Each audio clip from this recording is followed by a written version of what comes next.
Good morning, good morning, good morning, good morning, or good evening. We're going to get started in about a minute. Let me know if the audio sounds all right. Always concerned about audio. And we're trying out a bunch of new tech today. This is kind of like a big tech test. So if stuff goes wonky, it's all part of the beta test.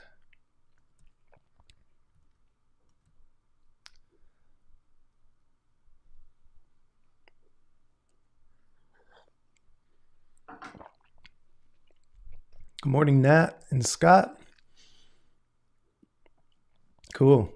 And I'm going to today do, because this is fundamentally kind of a Q&A related event, if you have questions, just put them in the chat over on the side.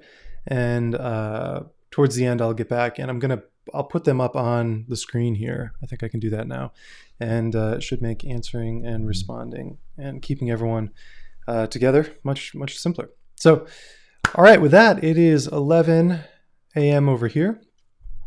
And might as well get going. So, yeah, please just stick questions in the side as they come up, and then I'll come back to them afterwards. So, really simple today. I'm gonna just kind of go over how the program started, how special projects started, and then we can break down part of the first walk I did, which was very much membership inspired. I'll talk about that, and then you can ask some questions. That's it. This is all kind of in celebration of year 4 launch of the membership program. So some background on me. I assume you don't know who I am. I'm a writer and photographer. And I have a long history with startups. I've been involved with technology and startups to some degree for well over 20 years. I mean, longer if you count playing with BBSs and doing ANSI art and stuff like that. And I have a long history with publishing, the publishing industry as well, which is going to play kind of a part in the story going forward. So the membership program, the story of the program begins in December 2018. I was a bit lost. I had spent a few years trying to publish some things. I had a book that I had failed to get published. Lots of wonderful things came out of the book, lots of amazing connections and lots of studying and training, great things, but a published book did not come out of the process of working on that book. I had some articles I was trying to get published that I was not succeeding in doing, and I was just feeling a little bit lost. And I was like, well, what do I do? What is my next step? And I was writing an article for Wired that was based off of a Yale lecture that I gave that summer. And it was kind of about how the future book never really arrived and just this, what was the state of digital books. But in looking at that, I realized that there are all these tools for memberships that sort of didn't exist a couple years ago. And that membership tool ecosystem was actually quite rich. And so I started thinking, maybe this is what I should do. Should I start a membership? It seems like the pieces are in place for this. And I spoke with a lot of editors and writers. I did Zoom calls. I was in New York. I met with folks, in the offices, and I said, "Look, I want to write more and I want to write better. Should I come work for you folks? Would that be interesting to you? Would that be interesting for me?" And basically, the consensus was, "Look, you have an audience. I had my small audience, whatever this 3 years ago. You have your audience. You know what you want to write about. You have a tremendous amount of agency. Why not lean into that agency?" I mean, most writers who are working in newsrooms said to me, like, "We want to be in your position. You shouldn't be wanting to come to our position." So I said, okay, fine. Let's do it. Let's launch it. Let's launch a membership program. So I did. And when I was thinking about launching it, we'll get to the launch in a second, I was looking at the tool ecosystem and I was thinking, okay, how do I keep this as simple as possible? I don't want to be building out all these specific tools for a thing I don't even know if I'm going to use or if it's going to be successful or how I'm going to use it. So just really treating it like an ad hoc startup, MVP, minimum viable product. What's the smallest amount of stuff we can do to get this thing launched? And so for memberships, I didn't want like a Patreon. I didn't want to do a Substack that felt too constrained, not abstract enough. So Memberful was really nice. Memberful is just, it's like the Stripe of memberships. It's invisible for the most part. it just handles the basic foundational rigmarole of doing membership billings and cycles and stuff like that. And that's it. And then you can build the interface on top of it however you want to look. So I like that. I have a strong design background, so that was nice for me. For email, I used Campaign Monitor. It plugs into Memberful really well. But also, I've just been using it for 15 years. If I was starting again today, I'd probably look at other options like Button Down and Ghost, for example, as possible other options. I use Hugo to generate the site. I'd been using that to build my site, so I just kept with Hugo. I would say it's too complicated for the average user, for sure. Too complicated for the average user. But even for technical users, there's things about Hugo that are really frustrating. And I would consider looking at a tool like 11ty as a possible alternative if you were looking for a nice, simple static site generator. I've used 11ty in a couple of projects that have been seen by hundreds of thousands, millions of people, and it works really well. It's great. And then I didn't even have a members-only section when I launched. But when I did add it a year later, it was just a password file in an Apache directory on the web server. So no like logins, none of this crap. There's one login, one password. Everyone gets it. I just trust you. Don't share it. If it gets shared, I can just change it. Whatever. No big deal. Simple as pie. And I launched in January 2019, and it was terrifying. It was horrible. It was really depressing. I felt like a charlatan. I felt like I had lost. Like I didn't want to be doing this. And that was kind of a weird moment. Big part of it was I didn't feel like I was delivering anything. I was really doing it as sort of like an NPR style. Hey, look, if you've been reading and enjoying my work for the last decade, please, consider joining this program to show support. And it's going to grow and it's going to do other interesting things, but I don't know what those are yet. And I was blasting out to 10,000 people or so, and I thought I would get, 400 people signing up, 500, and I don't think we cracked 100 in the first day. That was really depressing. That was really, really demotivating. I didn't even turn on the computer the day after I launched it because I was just so sure it didn't do well. It was strangely emotional. I did not consider it successful. It didn't feel like a success from any direction. And it was you realize how vulnerable you are when you're launching stuff like this. And so I was in this position of kind of like, what do I do now? I've launched this thing. I've kind of promised some stuff. What do I do? Well, you just get over yourself, man. You just get the hell over yourself. Jesus, you just got an amazing grant. Couple weeks in, we were at 150, almost 200 people. You got an amazing grant, you fool. If some organization said, hey, we're going to give you $20,000 to work on whatever you want, that would be incredible. It was setting these weird expectations about how these things should work, and that was sort of ruinous to me in the beginning there, emotionally. So, okay, great. We've got this amazing grant. And then go fight for each sub, you ding-dong. Jeez, come on, buddy. You got to fight for your subs. Don't think everyone's just going to sign up sight unseen. The weird thing is there's a lot of money out there in the world, but, it just doesn't fall in your lap. But it's out there to be had. But you got to fight a little bit. So anyway, my mind shifted thanks to the help of a bunch of Zooms with friends, and I was into it. And so I started planning my first big walk, which felt entirely fully membership powered and sort of derived. And it was the Nakasendo walk. This is May 2019. And I ran a publishing experiment while I was doing it. The whole walk, plus it was Nakasendo plus a bunch of other stuff. It was about 1,000 kilometers. This is when I first established my rules for walking, when I started thinking about rules for walking, disconnection being kind of a strong precept of those rules.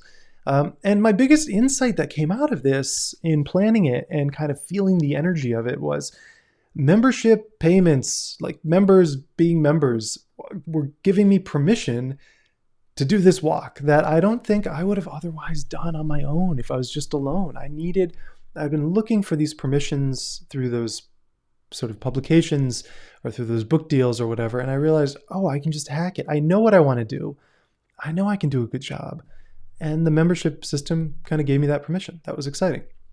So this first walk began in Kamakura, and I walked up Yokohama into Tokyo, and then from Nihonbashi up into Saitama and through Nagano and then down the Kisoji, through the plains of Gifu, along Lake Biwako there, Hikone, and then to Kyoto. And it was amazing. It was amazing. This is one of the greatest adventures of my life up to that moment, for sure. It was incredible. It was 1,000 kilometers. This plus a bit more came out to 1,000. 43 days. This plus a bit more was 43 days. I published these 25 daily things. So this sort of started the idea of daily publishing. And I recorded 10 hours of binaural audio, and I published that every day as well. And the big design problem I was kind of tackling in this walk was asynchronous versus real-time communication, right? And so my walk rules were as follows. I set these up before I left. No media. I did not want to be pulled out of the moment. I wanted to be there in the moment all the time. No media, no newspapers, no social networks, no podcasts. I was blocking it all on my devices. I couldn't even look if I wanted to. I could if I turn some stuff off, but for the most part, it was tough to look. Consolidate collected data every day. So every photo I took, every second of audio I recorded, video in later walks. At the end of the day, I have to collate, consolidate, edit down to a draft, everything. That is a rule. And then every night I publish something on this first walk, that SMS message, which was an image plus a little bit of text. And then I had this other great rule that I wish I did more of. I kind of didn't. I've never had this rule before, but I think on my next big walk, I will add this back. Shooting portraits before 10 a.m., which was just really, really lovely. And the portraits, it just kind of gets you out of your own butt again. It's like, just get out of your way, Maude, lighten up, and so you walk into these shops and you meet these amazing people that you would have otherwise, without this like quote unquote rule, not that anyone is watching or going to make you abide by it. You just start connecting with people and meeting people, like these two sisters in this amazing cafe in Nagoya, or these two tatami makers as father and son. You walk in and they're like, who are you? This is in the middle of nowhere. This is in Saitama, middle of nowhere, along this like really desolate, weird stretch of like highway. And I was like, hey, I'm doing the walk. Can I take your pictures? And they're like really reluctant at first. Then they get into it and it's hard to extract yourself. And you form these kind of immediate bonds in ways that you don't sort of in normal day-to-day, at least I don't find in normal day-to-day interactions. This was a World War II pilot who was just chilling out at the end of the Kisoji section of the Nakasendo in kind of this community center. This guy was super drunk at like 10 a.m. It was like 9:50. I was like, oh, I got to take someone's picture. Who's around? And this guy was very, very drunk doing farming stuff. This was such a kind rice farmer near Magome on the Nakasendo. These were a couple of extremely suspicious tomato farmers that then were really into having their photos taken. So, the big question around all this was, how do I share this while still being present, without being pulled out of the moment, everything? And so I was talking on one of these May Zoom calls I did a call with Josh, my buddy Josh Miller, and the two Joshes and Hirsch built a tool for me. These guys now are running the browser company Arc. They're building they're reimagining the browser. They got this new startup, this big deal. This was before Josh Miller kind of entered into this next project of his. We were talking, he said, well, let's why don't we play with SMS? Wouldn't it be fun? So we ended up coming up with this SMS system. And I think it was really great. It was actually wonderful. You subscribe by texting walk to a number, and then everyone was deleted when it was done. It was time boxed. I didn't know how many subscribed. I didn't know how many people I was broadcasting to. Responses, you could reply just with an SMS response. They were collected on the server. I didn't see them. And then a physical book is automatically generated and waiting for me at the end of the walk with my diary entries plus everyone's responses in it. That was kind of the idea. And waiting for me at home, theoretically. Wasn't quite. It arrived a few weeks later, but this was the book that was waiting for me at home. And it was incredible. It was so wonderful to come back, to have this object. I took it to a cafe and I just sat there for hours reading through it. And it had these photos or responses. People replied with photos to me. all the little text responses. It was just thousands of responses. And I marked it up and I starred stuff and I put cues next to questions. And we even captured some of the bug hunting we were doing while I was doing the walk, because the software was in development as the walk was happening. And so we said, send this no images message if you're not getting images. A lot of people weren't getting images. SMS, it turns out, is just implemented in very different ways all over the world. So a little bit funky. One guy was just sending me New York Times headlines every day. It was kind of strange, but it was just lovely. It was just an amazing object, and it made me realize that context affects intimacy so much. And so I ended up getting messages like, in this book, today was the day my mother died, which just feels like I would never get this over email, or obviously I'm not on Twitter or Instagram.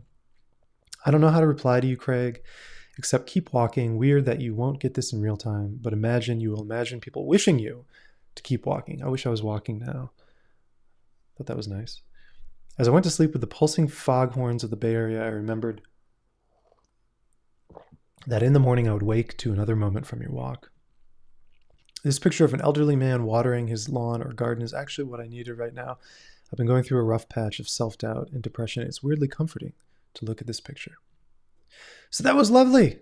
That was great. I felt like something had happened during this walk, and something had happened in the work that I was producing during it, and the bringing people into it, but bringing people in a way that did not destroy the experience of the walk for myself.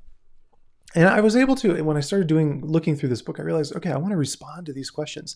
And I was able to fold it into one of my newsletters, the Ridgeline newsletter. And so I have a couple of big response messages, posts I put up, responses to SMSs. And then in doing these responses, I realized I wanted to write more about the system. So I wrote this big essay for Rodin about the loops of the systems that we use. That's another newsletter of mine. And then I realized, I actually had more I wanted to say. And so I ended up writing this big article for Wired about my glorious, almost disconnected boredom of my walk in Japan. I didn't title that. But that did really well. That piece got picked up all over the place. And then I was like, I can expand even more. And for Eater, I wrote about pizza toast that I ate along the way. And the SMS system had these really strong benefits that I thought were exciting. Bigger, more thoughtful loops, just in general. How do you expand these loops? Social media loops are so constrained and tiny and just milliseconds long. You post something, you get responses immediately. They expect replies immediately. It's all too tight. The loops of this SMS system were like 3 months wide. I went on the walk, I published this stuff, I got the responses a month later, I responded a month after that. It's kind of a big deal. The contract was really obvious. I think this is more valuable than a lot of us give it credit for.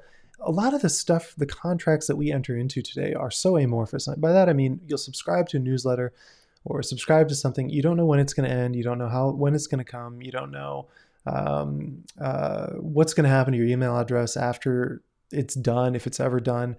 Everything's fuzzy. Nothing has strong edges. So the SMS system, by saying, look, a month, and then we're going to delete it all. You're never going to get another SMS from me, I promise. You just have to trust me. I wasn't pulled out of the moment in the walk, and yet we were able to leverage the incredible global network system that we have out there. It's like you want to find ways to leverage this incredible technology without it destroying your presence, and I think we were able to do that. You don't want to throw all the babies out with the bathwater, just the ugly babies, some of the bathwater. And then SMS ended up being intimate and unexpected. I don't think I'd ever seen anyone publish to SMS before. I think people responded to that really with delight. People were delighted. It was nice. We delighted people. So I came out of this just thinking about what are the loops I want to engage with? What are the size of those loops? And balancing this real-time versus asynchronous. And how can I do this in interesting ways? And most importantly, I came out of this feeling like, wow, man, an object, a totem, a memento from these experiences is so powerful. Seeing that SMS book was just, it just blew me away. And so I was just left thinking, more books. Should I be doing more of these? How many more should I do? When should I do them? What should we do? But before that, before I started doing the more book stuff, I kind of started to play with video a little bit. And in December 2019, I went back to part of the walk I did on the big Nakasendo walk, and I rewalked it.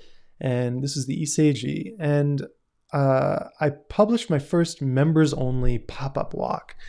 So not a lot of people have seen this, I don't think. And this is basically just me. Ohayou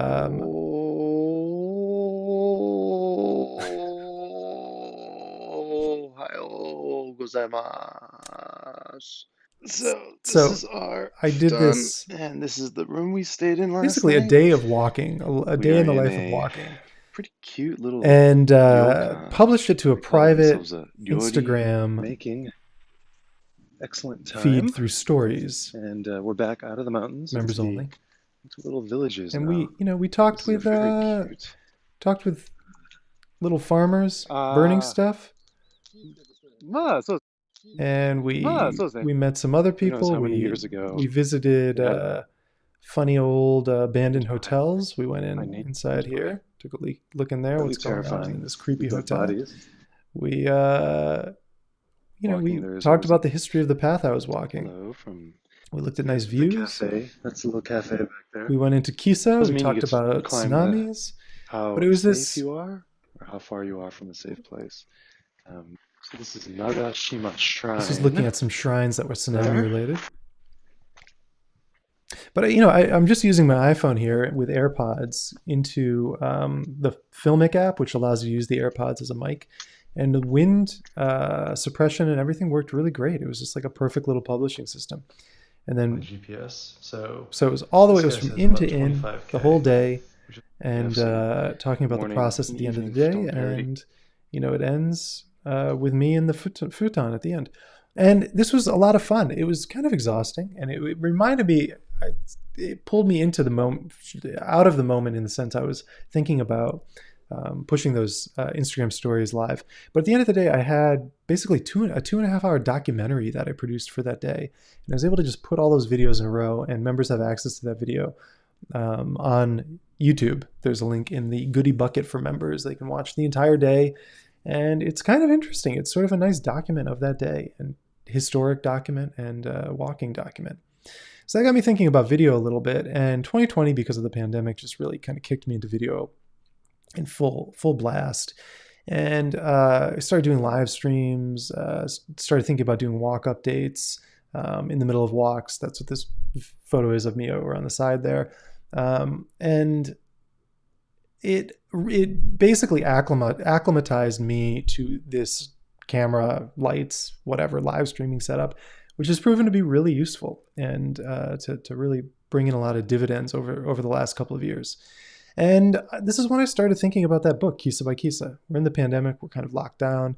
And I started, we couldn't travel. So I was thinking about doing it print on demand, because the other book was that I produced, that single copy of that SMS book, was just a print on demand book.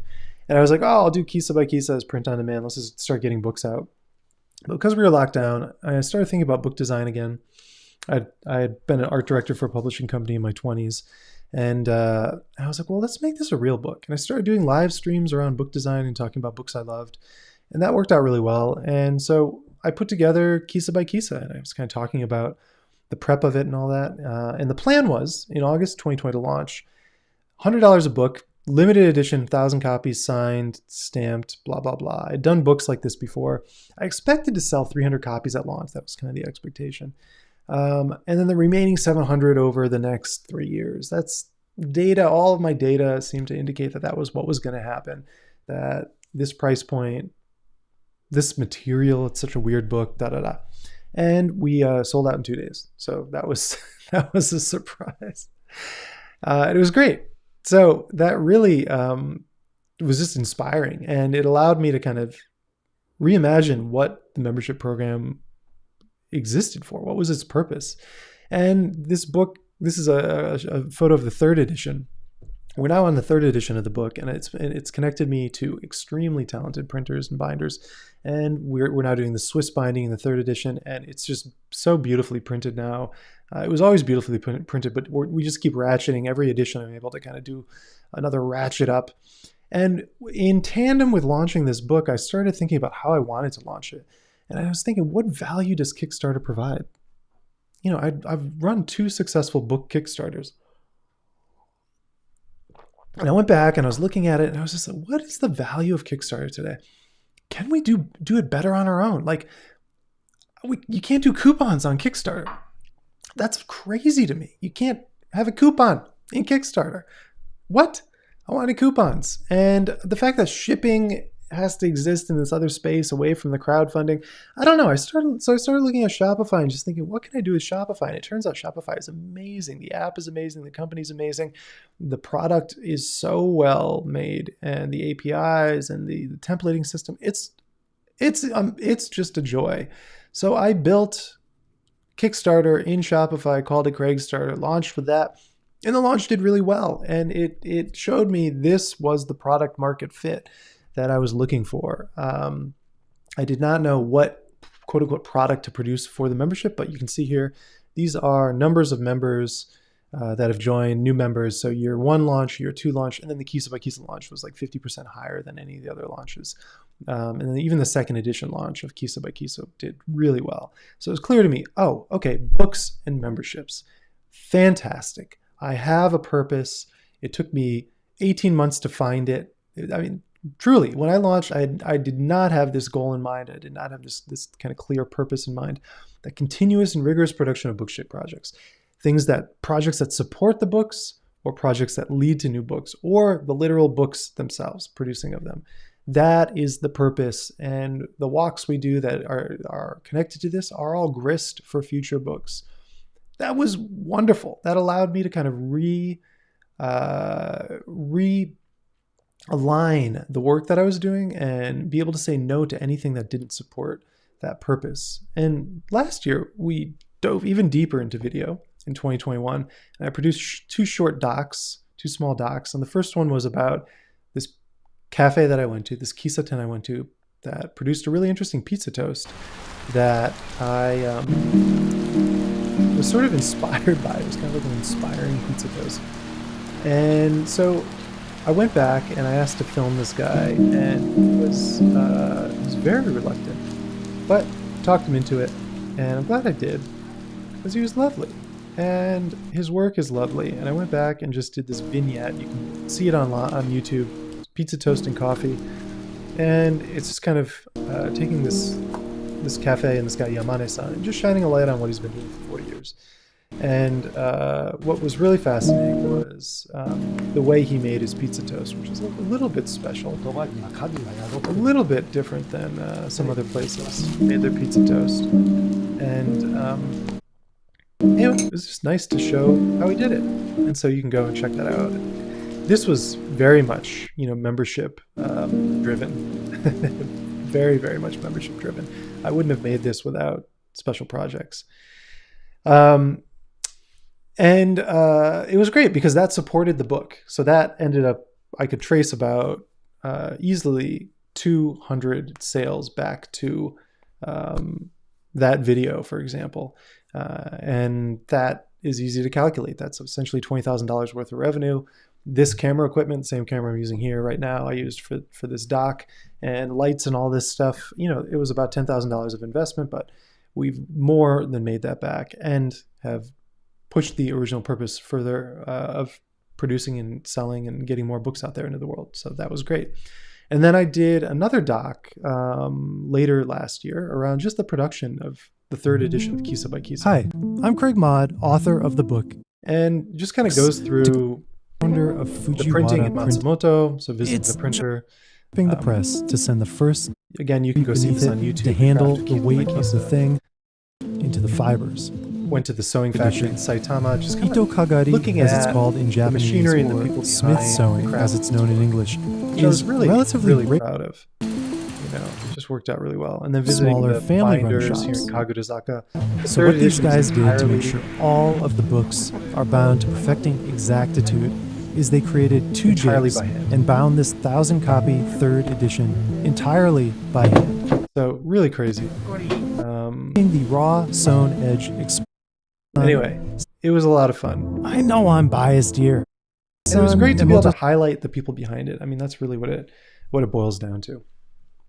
And like I said, the the program now to me feels very clear. The purpose and the work that I have to do is very clear, and the messaging to me feels very clear. Members are going to get a bit of a behind the scenes peek at some of this stuff because I am more comfortable now doing the live streams.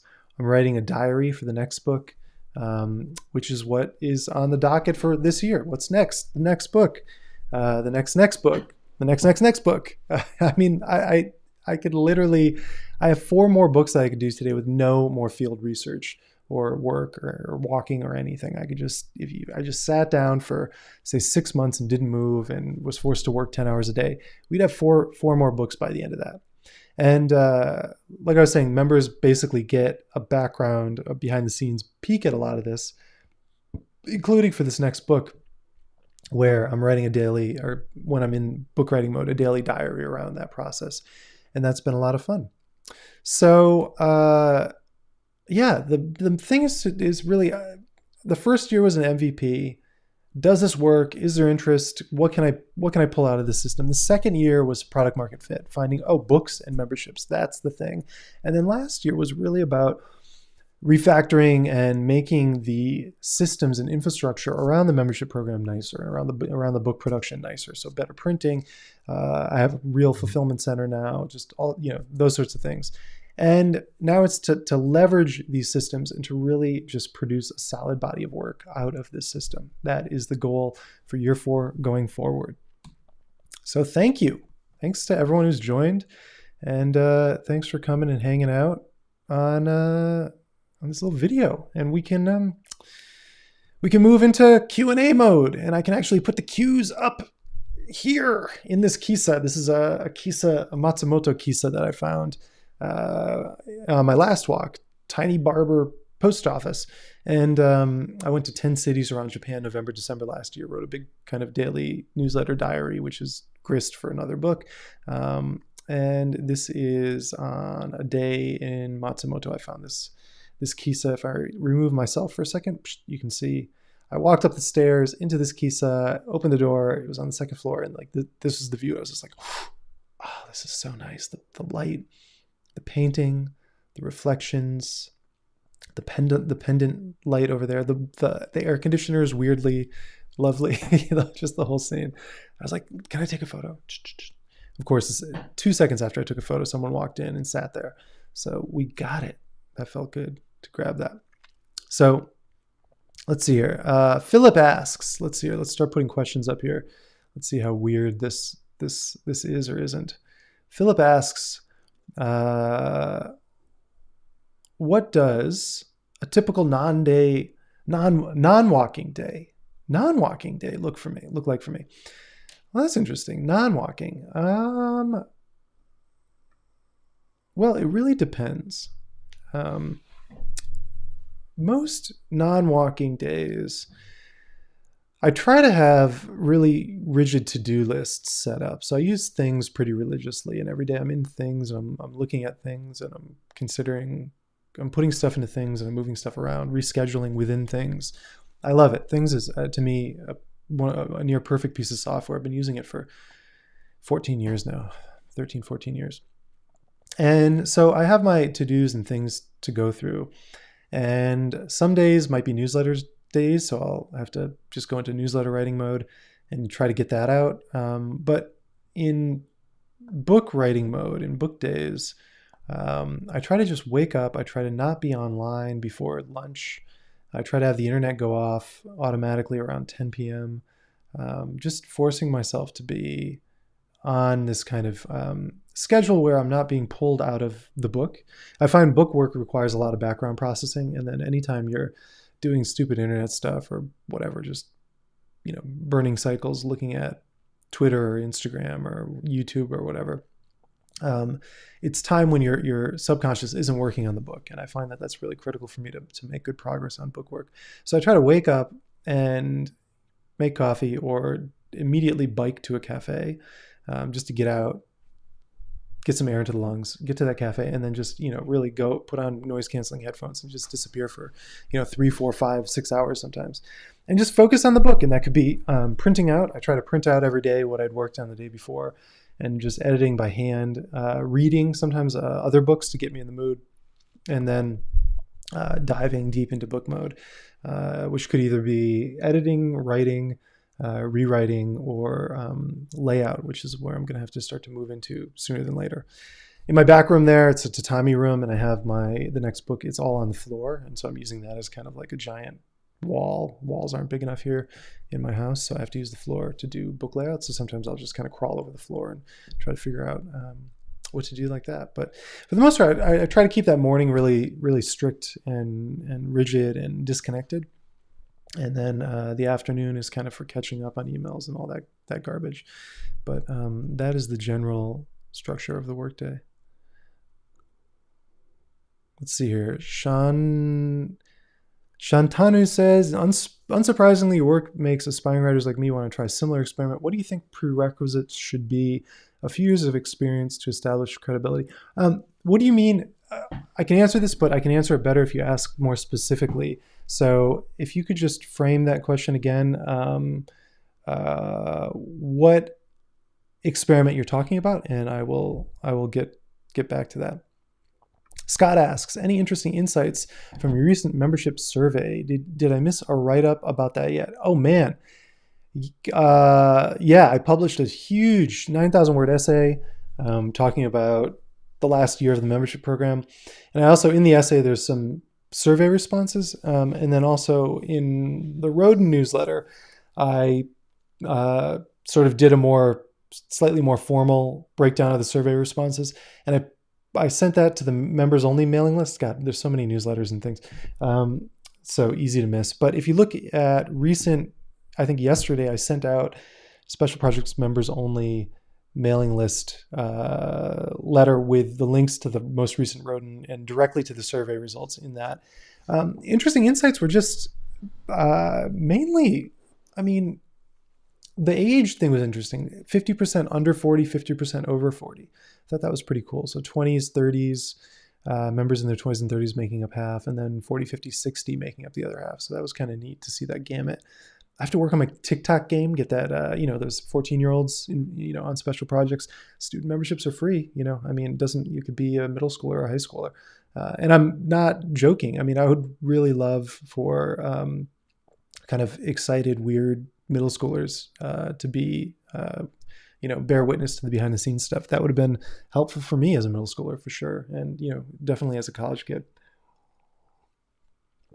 So that education component is a big part of it. But then other insights, just how wonderful and kind and talented and articulate everyone is.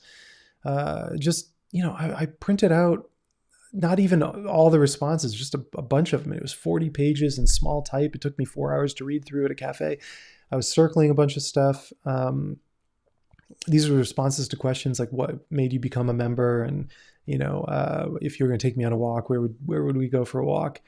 Just really overwhelming, positive, great, emotionally intelligent responses. And it made me happy. It made me feel like the program was attracting people that I wanted it to attract. It made me feel better about myself. It made me feel like I had more self-worth, that this quality of person was coming into the fold and supporting me and believing in the work I was doing. Just the geographic diversity was great. The question of where would you take me for a walk was all over the world. So fantastic. I don't know, just really lovely. Maybe it was heartening. But you can check out that Roden, latest Roden newsletter. We'll have more details and a bunch of quotes. Ryan says, speaking of non-walking days, what is your average step count per day? Rain, hail, or shine? I've been doing over 12.5 thousand a day since 2012. For non-walking days, oh man, it's low. Recently been super duper low. I think yesterday was about 4 steps. I didn't leave the house yesterday. Sometimes, I just don't go for a walk. I've been trying to avoid, because we're in a kind of Omicron peak here in Japan right now. The weekends, just everyone comes from Tokyo. I live in an area that kind of has a bit of a tourist angle to it. So on the weekends, I try to stay home. And I work out in my house, or I go for bike rides. So I do a lot of biking when I'm not walking. And I've been writing a column for Paper Sky magazine about electric bike rides. up and down the peninsula here. So if you search Paper Sky, Craig Mod, you can find 2 of those articles. The third one I will do next month. So biking is a big part of it. And yeah, that's, I last, when the pandemic first started, I was doing probably about 10,000 steps a day during mega lockdown time. But I've kind of let that fall by the wayside a little bit. But like I said, I'm on a bike almost every day, biking around. But it's electric, so not quite as rigorous a workout as non-electric. Bruce asks, let's see here. You mentioned portraits before 10 a.m. as a forcing function being something you might bring back. Are there any new constraints that you've been kicking around for your next walk? Yeah, the portraits thing was really good. Just because I find that, like, I'm like many people, it's really stressful and embarrassing to go up to strangers and ask to take their picture. And it feels invasive a little bit. And I don't know, I get self-conscious. But I've never had a moment where it's been truly negative. Like, people say no. You know, there's some people who just like, no. But I've never had anyone get upset about it, you know. And 99.99% of the time, I make friends. You know, I make a really strong, emotional, true feeling of connection. And a big part of it too is because on the big walks, you can say like, hey, I walked from Tokyo to here. And, you know, at the beginning, it's not a big deal. But then as time passes and you're, you know, hundreds of kilometers and weeks away from Tokyo, that's an immediate sort of like signal to folks like, oh, this is an interesting human who's talking to me. Maybe I should let them take my photo. So that was great. And I've done okay. You know, the walk, I was looking back at photos. The next book I'm doing is on the Key Peninsula. And I took no portraits in May, June last year. I don't know why. I think because it was an emergency lockdown time, COVID. I don't know. I just wasn't in this portrait mode. And but then on the Tiny Barber post office walk in November, December last year, I took a ton of portraits without a forcing function. So, you know, it kind of goes up and down. But I think I will bring back, I like this rule, before 10 a.m., take someone's picture. It's a good rule. It just gets you to do something, gets you out of your head. Lewis asks, any constraints for my next walk? Not really. I like the system I have set up. Newsletters work. SMS was good, but it was just expensive. It cost like $3,500 to send the SMSs for the SMS experiment. And it doesn't work reliably all around the world. So it's kind of messy. So I think the newsletter thing works really well. The pop-up newsletters and the disconnection works well. Yeah, that's good. Just something to get me to take more portraits would be great. Lewis asks, do you do any advertising or how did you let people know about SP? Yeah, no, it was, when I launched it, I had, like I said, I had a newsletter that had about 10,000 people on it. That was the main vector of of announcing it. So newsletter, Twitter, I don't know how many followers I had on Twitter, 20,000, 25,000. Instagram, you know, just using social media and newsletters that I built up. And that newsletter I'd been writing to for 8 years by that point, you know. So that was it. That was the promotion. Also, you know, it's like, what did I have to promote? Like I said, you're either a fan who knew my work, who wanted to support it in NPR style. You weren't getting anything. So there was nothing to like say, hey, if you want this thing, join this thing, and then you'll get this and blah. Now I could probably run advertising campaigns. And to a degree, any promotion of the book is a promotion of special projects, because on the book landing page, it says, if you become a yearly member, like even in the thing you click to get the book, hey, if you sign up to be a yearly member, you get a discount immediately on this book. So that is just, man, that was the one stroke of genius. I've had a lot of screw ups in how I've launched this thing and run it, but that connecting the book and the memberships was it. That was the thing. So that has become the advertising. And then like the walks themselves become advertising. Again, it's like, I want everything to be in support of books. So any advertising, any promotion has to be in support of books.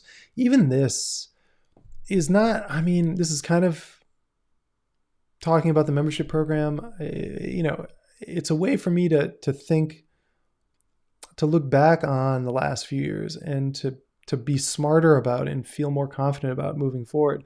So when I do focus more on books this year, next year, whatever, I know why I'm doing it. So this is, in a lot of ways, this is kind of like public therapy for me too, not just, and it's a good, good promotional thing too, I think. So let's see here. Sorry, I was talking about Special Projects Experiment. The freedom it brings seems amazing, but it's a big gamble. Any advice on how to make this somewhat fail-proof? No, there's no fail-proof advice. God, I wish. Like I said, I failed. I had 10,000 people I was sending to, and you can listen to I did a podcast interview with someone about, I'm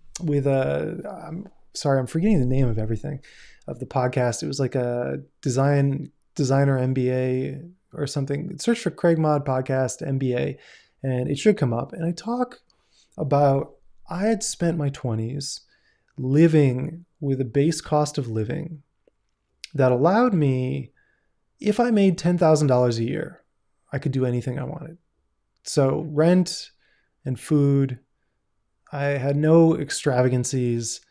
$10,000 would cover rent and food pretty easily for me in Tokyo. And that is really living like that for over a decade. I lived like that with that base cost of living until I was about 35. Then it went up a little. But I was maniacal about keeping costs of living low because I wanted that freedom. And so the membership program I was already primed to be freedom receptive and to make good use of freedom because I had spent my entire 20s and most of my 30s leveraging that and optimizing around that and building a life around that allowed me to do the work I wanted to do.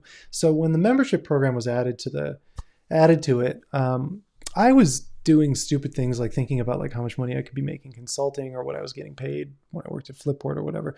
I was comparing the membership program to that. And now, by the way, I make more in the membership program and the book sales than I did ever in Silicon Valley. So that was exciting. We crossed that line last year and that was a big deal. And really it was about, this is why I say I want to talk to middle schoolers and high schoolers and college kids, because it's the earlier you can build up the habit of minimizing your costs, minimizing the costs of living, minimizing the costs of I'm just trying to find a better place for this. Make it a little bigger. Minimizing costs of living and maximizing your time to spend on projects that you're excited about. If you don't start doing that early, even if you're given the time, you won't be good at using it, and you probably won't you'll kind of flounder and flop around. So it is a big gamble.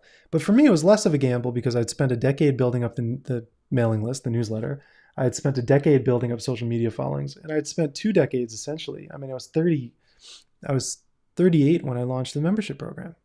That feels pretty old. I don't know. That's why it felt like I'm a failure. I should be working on my next book for some big publisher, not launching some indie membership program. I'm 38. What am I doing? So lots of risks there, but minimized because I had built a life around doing work like this. And I just needed more of kind of like I need a little bit more formality, and the membership program provided that. So definitely not fail-proof. You'll probably fail. It's been interesting to watch these like New York Times writers start Substacks and then 6 months later just be like, oh, actually I'm joining The Atlantic. Thanks for following along. This is harder than I thought it would. Yeah, it's hard. It's really hard. It takes a lot of work. You're like, if these guys are failing, folks who are writing for the New York Times and have that following behind them, they can't make it work because it's more work than they expected. Welcome to running a membership program. Welcome to doing this. It's like you have to have built up those muscles or be committed to it, or it's not going to work. Very rare. It's kind of like NFTs. It's like everyone's like, "Ooh, I can make all this money." Yeah, there's a couple people who win the lotto. There's a couple of Substacks that have done really, really well. Yours is probably not going to do really, really well. You're going to have to work really hard to get those members in there. So it is not fail-proof. It is really, really tough. Let's see here. Boom. New question. You're overseeing everything, editing and writing and selection of images. Do you have readers, friends who give feedback on process and editor? Making a book can be, yeah. Yes, I have readers. I've had readers for the last 13 years, that people that I go to that I trust. And for books, I have people I pay. I have editors I love that I'm able to hire. I have designers that I hire to do design reviews and typography checks and stuff like that. I would say that Kisa by Kisa, the third edition, is probably the most formally perfect version of that book that can be out there, copy edited to perfection, in terms of mixing Japanese and English, in terms of style style choices, in terms of typography, in terms of layout, in terms of sort of material selection, all that. I would say, yeah, I think it's better than any big publisher could ever do. And that's exciting to say. And I can only say that because I have access to friends and colleagues that I've built up over decades who are the best at what they do, the best. And I've built up a trust with them. So totally, I hire lots of folks, even a selection of images. I'm sending it back and forth to professional photographers and getting, we're talking about image sequencing. Absolutely. That's a big part of it. And I really do believe that Kisa by Kisa, at least, is better than any publisher could have ever done with the material in the book. It is the best and it feels so good to say that. And it's such a weird thing to say. And I don't say that in this kind of like distorted way, just because I trust all these people I worked with, and I know we refined it. I know every millimeter of that book in a way that would have never happened with a big publisher. So that feels heartening and that feels great. And I'm psyched whenever that lands in someone's doorstep. I'm just psyched for them to get it. Adding to my previous questions, do you think you would have been able to do something like this in my late 20s, or did I need more experience and time to build a following? Yeah, I don't know if I would have been able to do this in my late 20s. I kind of did with the Kickstarter. I was 20. How old was I when I did that Kickstarter for Art Space Tokyo? I guess I was about 28, 29. And that felt kind of like this. But I had all these demons and things I needed to do that were really distorting my ability to work at the level I wanted to work at in my 20s. I had an alcohol problem. I had relationship problems. I had just all these emotional things that were not addressed. And I felt like I needed to go to Silicon Valley and I needed to do startup work properly and blah, blah, blah. And so I needed to get that out of my system. And I did. I moved to Silicon Valley when I was in my late 29. I turned 30, eating a taco, in Palo Alto alone, and then going back to the office and working more. But going out to Palo Alto, going out to Silicon Valley was so important. And it really was a healing and eye-opening process. And I was able to work with the best people in the world. And I was able to get that out of my system. And I was able to recognize that I did not want to run a startup. Running a startup. God, it was so clear to me after a couple of years out there that running a startup was like the worst possible thing you could choose to do, unless it was the only thing that would scratch the unscratchable itch of whatever it is. If you were going to be a startup CEO, like, man, your life had to figure this thing out, because it was just a storm of shit in your face all the time. That's what running a startup was. I advising for startups and investing and stuff like that helped me realize that very clearly. And it was like, okay, yeah, I do not want to do this. And getting that out of my system, I think, was really critical. Stopping drinking was critical. And then going through the whole process of trying to write and failing to get this novel done. I wrote it many times. But as I talk about in my membership essay last week, that I published last week, the process of writing the novel and using it to get into fellowships and to get into other residencies and meet other people who are doing that real work, that level of high level sort of writing, creative nonfiction, creative fiction, stuff like that. I had to see all that, and it was only after kind of seeing all that, my late 30s, failing at a bunch of stuff, and going, okay, well, maybe this is the place of agency. I've always kind of been an indie focused sort of guy. So maybe we lean into that, but it was painful to start it and to get going. But I think late 20s would have been really tough. I was not emotionally ready to do work like this. Let's see here. Nishant asks, can you talk about any connections you feel exist between the creative and technical work that I do? Yeah, the technical, I just try to not do it, minimize it. I wrote an essay last year for Wired about how technical work is kind of like therapy for me. That's true. But yeah, a big part of how I've set up the system in these systems is like, I don't want them to be something that require my input or my effort, my action. So I look at technology as a kind of new stuff bubbles up, and I like to engage with it. I'm adept at it, so I can kind of engage with stuff fairly easily. But I do not want it to overwhelm. And so that's kind of why I pulled back from doing podcasts, because I just found the technical work required to get a podcast out, and then the return on it in terms of kind of energy back in from me putting energy into the system was a little bit skewed. So I didn't like that. And so I've pulled back from doing more podcasts. So I really try to minimize the technical work, the technical side of things. But I do like having control.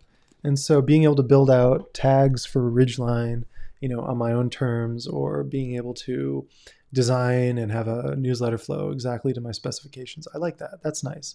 But I just want to stay in creative land. The more I can stay in creative land, the better the work, the higher return on the energy into the system, the bigger the impact. I just think, it's really clear that putting the energy into that is way better than yak shaving a bunch of technical stuff. Ryan asks a mundane question. Answers seem, I imagine you take a lot of notes. What is your tool of choice for note taking now? It depends. I use things to capture words I like. So if I'm reading and I find a word I like, I put it into things pretty quickly. And then also films and movies to see, books I want to read. I find it's good for that. I use Apple Notes for notes on taxes, for like photographing receipts for expenses, for doing shared to-do lists with people. For what else do I use notes for? For just jotting stuff down really quickly. And then I use FS Notes as kind of a place where I put, because it's kind of like an NV alt derivative, so it's really fast to kind of get in there and engage with FS Notes to put nice things people say to me. I have a whole note of nice things people have said to me, written to me, that I keep. It's huge. I forget how long it is now, 20,000 words, 30,000 words. But that is a nice note to have. And then just other kind of random notes going to FS Notes. So it's kind of a hodgepodge, but I'm okay with that. I like hodgepodge. Lewis says, I second Nishant's question. There seems to be genuine curiosity to my approach to both analog and digital tools. Do you actively search for new tools, apps, software in the day-to-day? I think if I decided to shut all this down tomorrow and I was like, okay, what am I going to go do for a job? I was talking to someone the other day, and I feel like I am a software super taster. I've been using software, and I've been, I started hex editing software when I was like 10 to change how BBS software worked. I wanted certain things to work differently. I'm very, very sensitive to how software works. So I like trying new software out, because if it can be 1% better than something I'm using now, then that's great. That for me is a big plus. So like, for example, I am broadcasting using Ecamm Live, and I just paid for it. I got the pro version. I've been using OBS for the last 2 years exclusively. OBS is really good. I'm going to give them money. I'm going to pay them what I paid Ecamm Live. I'm going to go donate to them. It's free. OBS works really well. But Ecamm, this is just as an example, Ecamm is just a little bit more refined. It works a little better putting these questions up here. I can do this. I couldn't do that in OBS easily. Things just kind of work a little bit more in Ecamm Live. I can see all of your questions to the side here on my screen in a way that it just works well. So this is a good example of, I've been looking at Ecamm for a while, but I didn't need a new tool, and then I was watching some tool thing on YouTube the other day, and they were talking about Ecamm, and I was like, all right, this looks pretty good actually. And it's good. So this is just a good example of, I want to refine flows but I want to hit the limits of the tools I'm using before I go to the next one. That's really critical. And I feel like I'd kind of butted against a bunch of edges in OBS, and being able to do this in Ecamm, moving in here, I knew exactly what I wanted and how to do it, and I understood why Ecamm was better in a way that I wouldn't have if I hadn't used OBS for as long as I did. But I love software, and I believe in the power of it. I think it's so incredible and powerful. And so I would, if I wasn't doing what I'm doing, I'd probably be a software super taster for companies or something like that. Because I feel like, I am very sensitive to how things function. And when I find something that delights me like Ecamm, that's a big plus. Like Notion drives me crazy. I hate Notion with a passion. I just despise it. I hate being in it. I hate engaging with it. I hate using the search in it. I really do. It's this pain, and I'm using the word hate because I know how much pain it's inflicting on how many millions of people. And so, like, for me, it's difficult to go into those spaces. I'm thinking about switching to Craft, but there are a couple of features that are missing, and I don't know if I need to do that switch just yet. But like, that's another example. I am constantly searching for tools, looking at apps and software because I love it as like a hobby. But also, if it does make me a little more efficient, and this Ecamm thing is just making this experience better for me, and I think hopefully for all of you, then that's a plus, and that's kind of what I'm looking for. But I am suspicious of everything, and anything that makes life more complicated, that gets in the way of doing the creative work, is a negative. So that's also something I'm trying to balance. Bruce says, the podcast episode in question is Design MBA October 2020. That's me talking about keeping cost of living really low and doing creative work. Let's see here. Matt asks, think you will ever take my walk framework to the road of other locales, or are there aspects of geography or culture of Japan that make it well suited to the current evolution of your process? Yes, I've been wanting to get out of Japan for years now, but pandemic. I really want to do a big Camino walk. I've done two weeks of the Camino de Santiago, and I want to go back. I want to go to the Pyrenees and just boom, the full French Camino. I want to walk that, and I would definitely do these rules and take these photos, and in my pidgin Spanish. I think it would be very, very different, of course, engaging with folks when I can't speak the language fluently, but that's okay. I think there would be something delightful to come out of that. And I could, contrast those walks with all of my experiences walking in Japan. But for the last couple of years, because of the pandemic, and because I have strong domain knowledge of Japan, historical knowledge, cultural knowledge, linguistic ability, there is kind of like a special sauce here that I do think is neat and unique. And, my next 4 books are all connected with, they're the How to Walk Japan series. But I'm supposed to be going to the Cotswolds in May this year. We'll see if that happens or not, with a group of 10, doing a walk and talk. So that would be one possible place to apply this to. I'm kind of curious as to think about what I would do during that, if I would broadcast, how I'd broadcast. I would love to do some Swiss Alps walking. I think generally assisted walks are important because I do think the consolidation at the end of the day is critical. So having power, having a clean, well-lit room is important. Wi-Fi, yes or no, but having power and the ability to kind of sit down for hours and be comfortable is critical. And Japan does that really well. But no, I want to all over the world. I'd love to do walks in Poland. I'd love to go to Russia and do some walks. All over the place. So yeah, thank you. That's a good question. And this year or next year, I think Camino this year would be too tough still, but next year I'd love to do it. God, I had such a great 2 weeks on the Camino. Dexter Thomas, old school Tokyo buddy, and Vice commentator / TV celebrity now. You'll probably fail. Craig Mod 2020. Jokes aside, though, that sounds like pretty good advice going into anything that seems cool. You might make it on the first try or 5th, but it's worth doing. Yeah, okay, so I launched Special Projects. It was called Explorers Club in 2019, January. It felt like just failure. It felt weird. It was this thing in the background. What do I do with it? Does this work or not? But it was there, and there was enough of an interest in it, and okay. I was making a little bit of money. It was good. There was a good foundation. But because I had set it up and because I had been background processing it, when the time came in 2020 to do the book and to start doing the live streams, I didn't want to do live streams publicly. Like, this to me is really terrifying. Like, or not terrifying, but it's just, there's a little bit too much of an attack surface vector when you do this stuff live publicly to like an infinite, potentially infinite audience. And I realized with the membership program, I was like, oh, here's a group of people that are super fans, essentially, that want to see me succeed, that are supporting the work I'm doing. So I can do things like live streams for them, not because I want to keep it exclusive, but because I feel too self-conscious doing it in a larger context when I'm doing these live streams where I don't know if they're going to be interesting. I don't like having that responsibility of a bigger audience.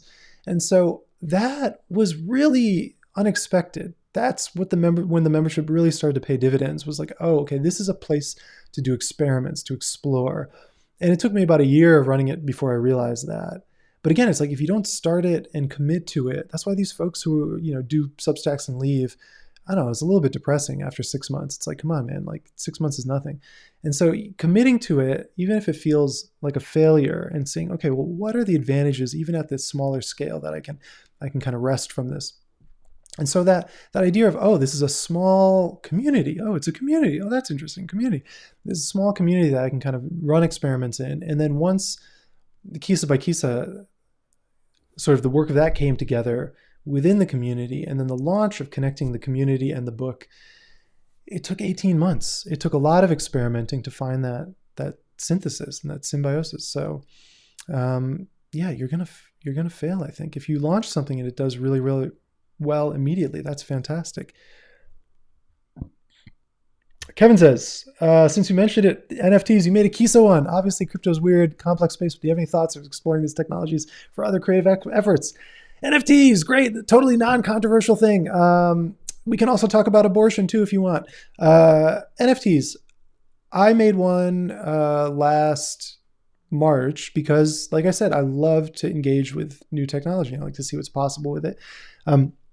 My experience was just, this is weird and silly and way too complex. And last March, you had to run command line programs to mint, and you could very easily accidentally mint the wrong thing and spend money in the wrong way.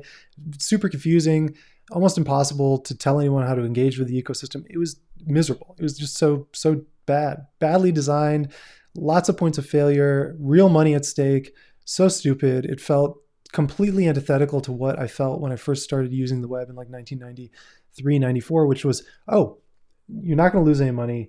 The cost of entry was essentially zero. The technology, the purpose was so clear, so immediately clear. The first time I opened a website in Mosaic, it was just like, I'm committed to this forever. This is it. This is the thing. This is so clearly good and amazing and wonderful and fantastic. Like that was the feeling I had with the web. And with NFTs, it was like, this is interesting. This is kind of neat. This feels way too technical. Blockchain, yes, there might be some value there, but that's kind of still where I am. I've not seen anything happening in that space that to me shows real value being produced as opposed to inflated or speculative value. And Kevin Kelly and we've talked about this a lot. And, he has a great, I think, framing, which was like, look, if you remove the money aspect from it, would any of the objects or tokens still be interesting? And I think for most of them, it's no. And so that's another question. To me, that's been a strong framing. And so until that framing becomes clear, like would I care about this if I wasn't buying it because I think it's going to have a 10,000x return? No. But I've engaged with a bunch of stuff. I bought Constitution DAO. I put $100 into that. I ended up getting $6,000 out of it in Constitution DAO NFTs or tokens or whatever. I mean, whatever. It's just silly. I get why people are excited by it, and I get why there's this energy around it, but it also feels to me, and this is somewhat, I guess, a controversial thing to say. It feels to me connected to the failure of America as a country at large, because it feels like a bunch of people grasping and desperate to win the lottery when it shouldn't have to feel that way. And I get it. I feel like America today, that's what it feels like. It's like you've got to win the lottery or you're going to be screwed. And the whole NFT ecosystem just feels like a bunch of people trying to win the lotto, and it's just really depressing. I mean, there is some cool stuff getting made. I'm not saying it's all like that, but to me, that's the vibe of the ecosystem right now, and it just makes me too depressed to engage with it. But I'm glad I made an NFT. I don't know. It brought in like $10,000 or something like that, which is also just fairly ridiculous. But I hope that the blockchain, and I hope NFTs, I think the potential is incredible, and I hope that we find a way for it all to function in kind of a little bit of a healthier way. So that's my hot take on all that. That would have been my second stint in Silicon Valley. That is right, Brian. Actually, this is a good person to bring up, because Brian is a great example. I grew up in a place where there wasn't a lot of opportunity. There wasn't a bigger world. I write about this in my next book in a little more detail. It was not great. I did not grow up in a great place. And the more people I meet who are successful, and I find out the environments they grew up in and the places they came from and the schools they went to, I just think, wow, it's like, how did any of us that were in my universe, how were we expected to operate on a global stage, given the resources we had? And Brian was someone I met because I started hex editing BBS software. I started getting involved with the ANSI art world because my neighbor, we couldn't afford a computer and a net connection. So my neighbor opened up his computer to me. I kind of begged him. And I met Brian in the ANSI art world, and he gave me my first job in Silicon Valley. I went to work for his company, V5, in 1998. I drove across America and I worked for him and this other guy, Rob, and it was amazing and it was life-changing. I drove across America 4 times because of it. Brian, thank you. You are one of the reasons, the truly, truly critical reasons I got out of the very small universe I was in. You believed in the work I was doing when I was 13, 14, which was ridiculous. And just thank you. This is great to be able to say thank you. Yeah, it was my second stint in Silicon Valley. And it was funny, that first stint, I realized I didn't want to work at a big company. And then the bubble kind of collapsed after the end of, I went for 2 summers to work in Silicon Valley in 98, 99. And then the bubble or 99, 2000, the bubble kind of collapsed at the end of that second one. And I was like, well, that was when I moved to Japan. And then I didn't go back for another decade. Nishant says, you said you realized startups aren't my thing during my time in the Valley, but as an independent creator, what parts of your job resemble being a startup CEO? Yeah, I mean, a little bit of this is like being a startup CEO. The worst parts of being a startup CEO, let's go through those. HR, that's like number 1. Huge, horrible. Hiring people and then dealing with people, not good. It is messy. It is so messy. Lawsuits. Yeah, lawsuits happen. You get sued because you fired someone because you hired the wrong person or whatever. It's just a big, big mess. And I watched so many founders deal with the mess of humans. And it was just like, oof, I don't want to do that. I don't want to be, like essentially a hostage negotiator for a full-time job, which is what a lot of CEO work feels like. And then raising money, going around prostrating before venture capitalists all the time. Like that's a big part of what you do. Big part of a CEO job at a startup is hiring people, hoping you hire the right ones, dealing with internal conflict, setting company culture, which is more and more complicated, and raising money. And like, I just don't want to do any of those things. So thankfully, as a sole proprietor here of special projects, I kind of don't have to do that. And that's been great. But I am raising money through the work that I do. Like I said, it's directly connected kind of with the book production. So that feels really symbiotic and healthy. And, we're able to, the membership, there is a community there, but I'm not running it. And I'm very deliberate about that because I do not want to deal with community conflict or whatever. If community folks want to self-organize, they can do that. But I've realized I don't want to, the purpose of this is creating books. And then if we can bring people together like this in temporary spaces, that's really healthy. And I've consulted with a bunch of friends who've run big communities and things like that. And this seems to be the consensus that I'm doing it in the right way. So those are the sort of jobs that resemble it. And then hiring accountants, getting a good accounting firm. doing things like hiring, fulfillment center logistics, all that stuff, that feels CEO-ish. So I'm scratching that itch. And I get to build a little bit of software. Craig's starter was kind of like building software. That was really nice. And I think I had a really positive return on the time I put into that. Paul says, something I really enjoy about your creative work is the appreciation of calmness, craftsmanship, the beauty of everyday life. What taught you to enjoy these things, and what influences formed my taste? Definitely living in Japan, for sure. Living in a non-hysterical place. A lot of Japan is pretty silent, pretty quiet. Even Tokyo is a silent city. New York is like living in a freaking like rock concert. I can't believe how loud Manhattan is all the time. Tokyo's not like that. You go one street back and it's just pin drop silence. So, and then going into Japanese bookstores when I was like 19, when I first moved here, and seeing Japanese book design, mass market Japanese book design, just the design so quiet, so simple. American book design, screaming, yelling, big. The books are big. Japanese books were smaller. So all that kind of subconsciously, I think, had a really strong effect on me. And then the walks themselves and Shinto craftsmanship, and the fact that these important sites are all based on farm architecture. You go to Ise and you're looking at a revered grain storage building. That's where the gods live. I think that all adds up. For sure, and that's kind of where taste is formed by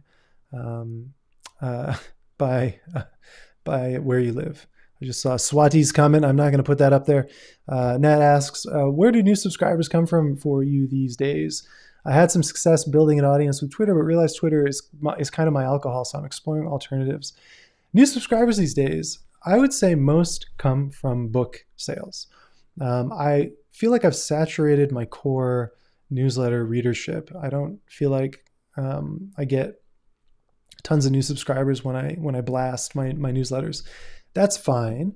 I do feel like when I run a new pop-up newsletter that gets some attention and gets new kind of blood into the newsletter ecosystem, at the end of those, I do get membership bumps. So those tend to be good for that.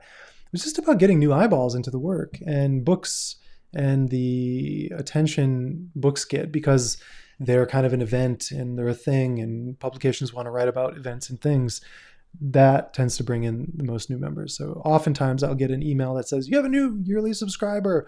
And then my computer will speak to me every time I get a book sale, my computer talks to me. It'll say, hey, you got a new book sale. So I feel like that's connected. Which is wonderful. I'm excited about that. That makes me want to produce more books, because that feels like a healthy point of connection. And then I know that people are there because of the book, and I can talk about the book, and we can do behind the books, scenes book stuff, and that. It all just kind of works well. So C says, thank you for your work. I read your Off-Screen magazine interview, the expanded one I posted. Amazed at how simple word edges pretty much sums up the thing we're craving nowadays. Yeah. Like when I run the pop-up newsletters, which started with the SMS thing, saying, I'm going to do this thing. It's going to run for a few weeks. And it's done. You're deleted. No more. Engagement goes up. People get excited. People are present, because I think we're all overwhelmed by not having those things. So much of the digital world goes on forever. Also, producing physical books. I think people respond to those because it's nice to hold something in your hands and know it has a start and a finish. Something you can return to. That's exciting. That's really exciting. So edges are important. I've been writing about edges for over a decade now. And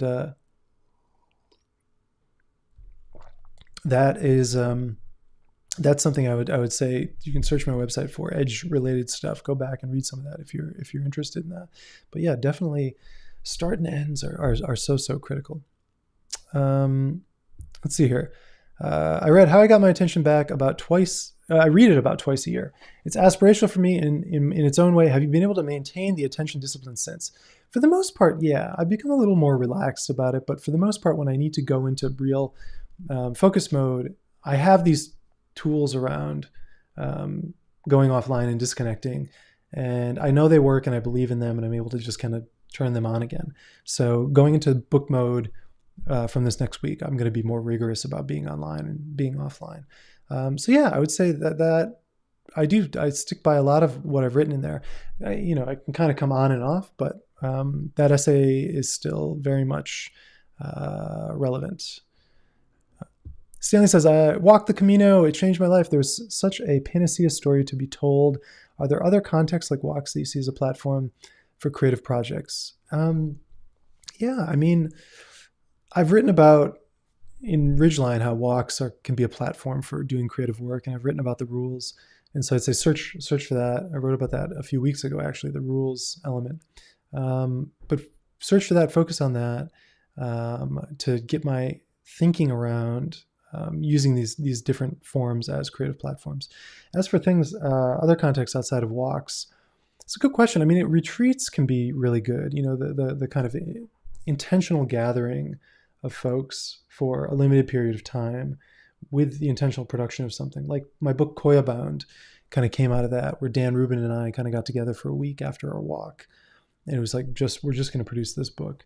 And so I think that those can be great. Retreats can be really, really powerful, really fantastic. Let's see here.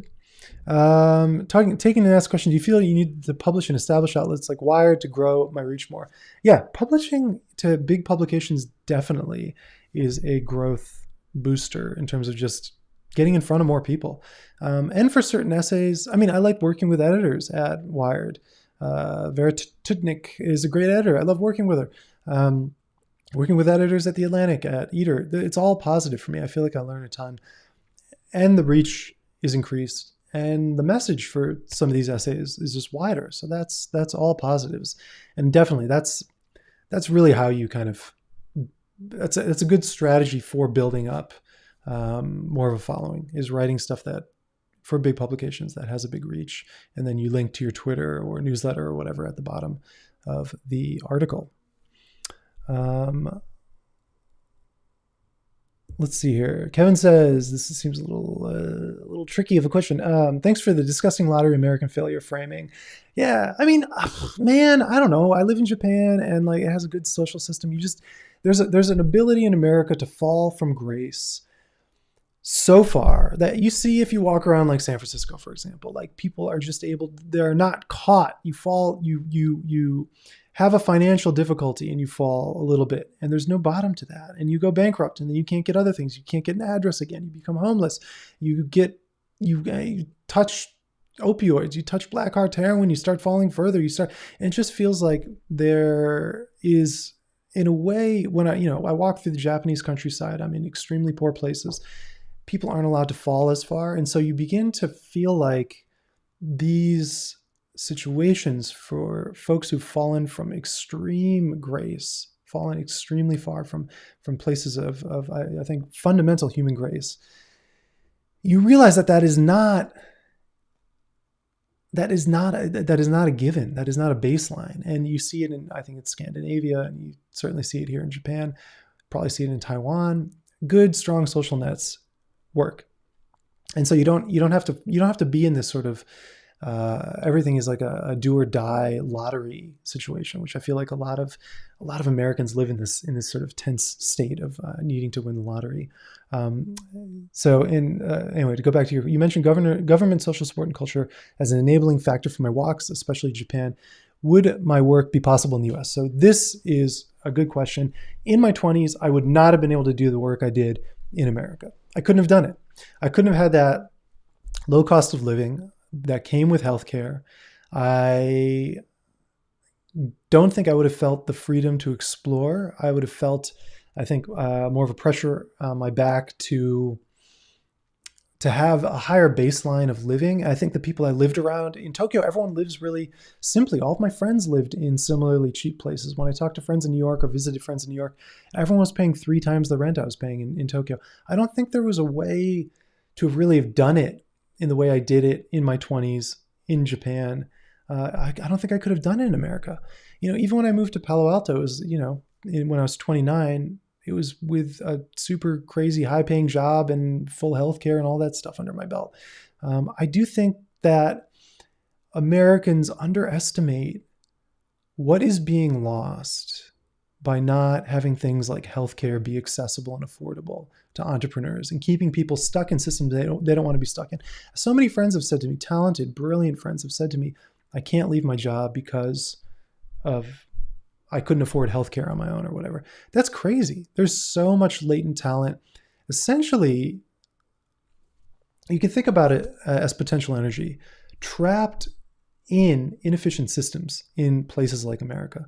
And you just see it and it's heartbreaking. And so it really wouldn't have been possible. And now I think with Japan and some of these bigger walks, culturally and socially, and because of like crime and a lack of guns and things like that, I don't have these ambient fears or stresses when I'm in Japan, when I'm walking through the countryside and I want to cut through someone's yard or I want to knock on a stranger's door or whatever. It doesn't feel like death could be behind that door in a way I do sort of feel in the US. When I drove across the country 4 times 20 years ago in America, I feel like it was even very different back then. And so that's kind of sad. You know, when I go to North Carolina, I get pulled over by the cops as a single white guy driving with out-of-state plates. I fly into Greenville, I rent a car, drive up to North Carolina. I am pulled over because I am racially profiled as a white guy, as a meth dealer. Get out, and it's like, you don't know what's going to happen with these cops. Sir, get out of the car. We're going to, search in the car. I'm sorry, you got some white powder here down in the glove compartment. I don't I don't know, sir. I don't know what's going on. Like, that to me is very, very strange. So I think that in America today, there's so much latent creative genius that is being co-opted by unnecessary stresses and unnecessary burdens. And it's just really, I don't know, it makes me sad. I try not to think about it too much, but it's kind of a bummer. In fact, I was talking with a friend the other day. It's like, Tokyo should really be the creative capital of the world. Come to Tokyo. It's not expensive to live here. It is vibrant. The creative foreign community has been getting better and smarter over the years. Come on. There are some stupid tax things if you stay past 5 years, but whatever, come for 5 years. If you're young and you want to do good work and you're, can do some, especially with remote work now, when the borders open up again, I think there should be a push for Tokyo to be like a creative genius entrepreneurial capital of the world. I don't understand why it isn't that. Language barriers, yes, a little bit, but if you're in Tokyo, not really. Come, it is the quality of living and the lowering of ambient stresses is so big. It's a shame. It feels like there's a lot of positivity there to be pulled on. And certainly my career trajectory owes a lot to Japan. And I'm happy to pay taxes here. And tax in Japan is more expensive than America. So I'm able to use those tax credits to not pay anything in the US and pay everything in Japan. So that feels really good. I love paying into the system here because I feel and I see it at work. And it has enabled all of the work I've done and continue doing. So that is fantastic. Terrence asks, how do you think about writing dialogue in your stories when you're translating Japanese to English? I like how you often write dialogue in casual vernacular. Yeah. That's something I started thinking more about as I did these walks and was doing daily newsletters. Particularly in the walk May-June last year, the Key Walk, I realized that I spent a lot of time in North Carolina over the last decade. And I realized that the language and the vernacular, the tone of these farmers and these country folk I was meeting in Wakayama and Mie and Nara mimicked the vibe of a lot of southwestern North Carolinian Appalachian Blue Ridge Mountain chatter. So I started kind of leaning more and more into that. And for me, it works really well and feels really true to the Japanese in a way that I hadn't seen done before. So this actually plays a real key part in the next book I'm working on. So that's kind of where that came from. It was just realizing like the accents were so unique and the casualness of the accents and the way folks in Mie and Wakayama kind of just talk was really refreshing and really not like anything in Kanto or even Kansai. So And having gone to Kagoshima, even I thought Kagoshima Ben was more intense, but it's even more sort of country-ish. It feels like to me in Wakayama. KTS, how difficult is it to come to Tokyo? It's not that difficult, I don't think, if you have a college degree. I think that's the sticking point. I think you can find jobs here now if you're talented more easily than ever, if you have design talent or tech talent. And you're able to get permanent residency so much more easily now, especially if you come with a company. And once you have that, you don't need to be in a company. You can just be totally independent. But you can also self-sponsor pretty easily. I've never worked for a company in Tokyo. I had an artist visa. I had a student visa when I came, and then the publishing company I was an art director with that was based in Seattle. And we were like, well, how do I get to stay and work on these projects here? And we thought, well, let's go for artist visa. And we applied for it, and it was sponsored by this publishing company in Seattle, which is just one other person. So if you can set up an LLC in the US and guarantee you get paid $25,000 a year. I think that was like what the guarantee was. And we just put all of the business expenses essentially on my payroll. And so my effective salary was like $15,000. And then we were able to find $10,000 in expenses. So it made me look like I had $25,000 a year coming in, and that got me an artist visa. And once you're in the visa system as like an artist, renewing is pretty easy. So I was on an artist visa for about 13 years of my time here in Japan. I've been in Japan in total like 22 years. So those are some hacks, but there are tons of blogs and Reddit forums and stuff to tell you how to get to Japan now. It's so much easier than it was before. So we're at 90 minutes, so maybe one or two more questions. Stanley says, what other country would I consider living in? I would love to live in Europe. I'd love to live in Spain for a little while. I think I just feel this kind of like brother from another mother sort of vibe of Spain. I've always liked Spain. Spain was the first foreign country I ever went to, and I just felt super connected to it. I love Spanish people, the food, the energy, the countryside. It really, really nails it. I'd love to live in London. I like London a lot. I think London's an amazing city. I'd live in London before any city in America. If I had to live in the States, I'd probably live in Asheville, North Carolina. I love Asheville. I love the nature around it. I've just had so many good experiences in that area. So good. Otherwise, other places I'd like to live. I mean, I'd love to spend 6 months to a year in India. I know India is like saying I'd like to go to Africa, but somewhere in India, I'd like to just go up and down, probably find a place to sit for maybe a year. I think that would be incredible. I feel a deep connection to Indian people and Indian culture, and I really love it. And it's a country I've never been to, crazily. Because I think because I've always built it up as a place I need to go to for a long time, I've never made the time to do it. But all the experiences I've had with Tibetans and Nepalese, which are sort of abutting the borders of India there, have been really positive. And then all of my Indian interactions have all been amazing and hilarious and fun and wonderful. So those are places I'd love to go to. Vince asks, what would you advise someone starting from absolutely zero to launch a membership Patreon model to jumpstart and sustain their work? Well, I would say you need to do the work that you want to do without the model for at least a year. And I would say even more. And you have to prove to yourself that you're going to do it no matter what. And that means doing it on nights and weekends. And that's why this advice is so much easier for someone in their early 20s, before you've committed to family stuff and mortgages, and before your lifestyle has aligned around some higher base cost of living. Excuse me.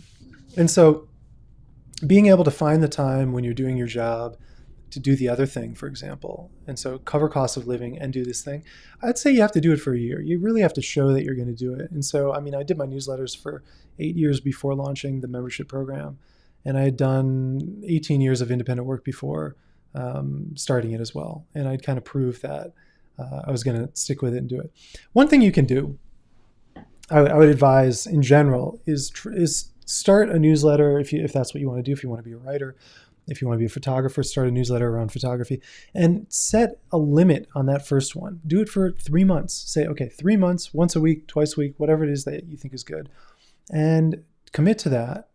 And then at the end of 3 months, you can keep it going if you want.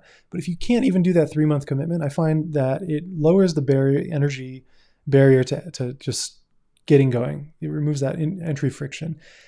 Gets you going on the work. 3 months, if you can't commit to that, you're not going to commit to anything else, and you definitely shouldn't run a membership program. But if you can commit to the 3 months and you have a positive experience and want to keep it going, then that's a really good starting point. So consider starting with a pop-up newsletter. Do a couple of those, extending them or whatever, and then feel out, okay, is this really what I want to do as a membership? What does that look like? And then think about jumping into the membership world. The question up there changed. Hold on a second. And if you ever, if you feel good about that, then jump to the membership. Problem is that the membership Patreon thing is you're taking money. There's a lot of responsibility there. There can be a lot of stress if it's not clearly articulated exactly what you're doing and what members are getting.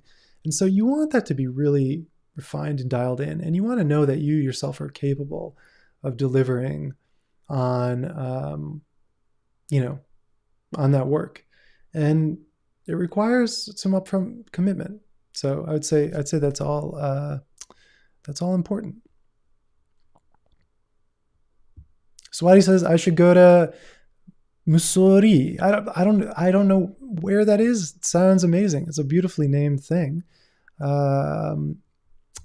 Portugal is lovely and interesting. Yes, Portugal is some dear friends who are from Portugal, and I have been to Vigo. Is that Portugal? I've been to what's the northern town on the border of Portugal? And I had a great time there. I went to an amazing bookshop and did a culinary tour of street food, and it was just not Lisbon, the northern town. It was wonderful. I really loved it. And I walked the Portuguese Camino, so from the border of Portugal to Santiago, with a great group of people. Musori is in India. Fantastic. Shantanu says, if I ever come to India, happy to help you figure things out in any way I can. Thank you. Yes, I have a lot of Indian readers out there, actually, Indian-based readers, and I would love to do a tour of like India based on connections and members and stuff like that. This person asked, am I still using a Leica Q? A little bit. It's like my backup camera. My main is the M10 35mm Summilux. That is my main go-to. The Q is a great backup. I use the Q on my bike rides because I'm able to do it one-handed. It's a good one-handed camera. The Q2 I think is fantastic, but I just haven't felt the justification to pay for the upgrade and sell the Q1. The Q2 I think comes with the benefits of stuff like waterproofing and just the higher sensor for more cropping power. But yeah, the Q is a great camera. Buy it used. It's super fantastic. Porto, that's the one. That's the city, Porto in India. Thank you, 44MJ44. So I think that's it, man. We've been talking for a while, and I've got to do another one of these at night, and I'm going to need to spend the whole afternoon kind of recovering, and I'm starving, so I've got to get some food going on. But thank you for joining and for the great questions, and hopefully the talk was useful. And thank you to everyone who's a member and for folks who've joined in the interim. Anyway, this has been a lot of fun. And I wish you all the luck. And if you start something, please let me know. I'd love to see what you're working on. And I'd love to see people who are doing membership programs and what you're pulling out of the ecosystem. So we'll close this down. I'm doing this again in 9 hours from now. So if you want to come along for a second round, you're more than welcome to. It'll be free and public. So thank you again, and join the program, and talk to you soon. This is, by the way, this is archived, so you can rewatch it from the beginning if you missed it. See ya.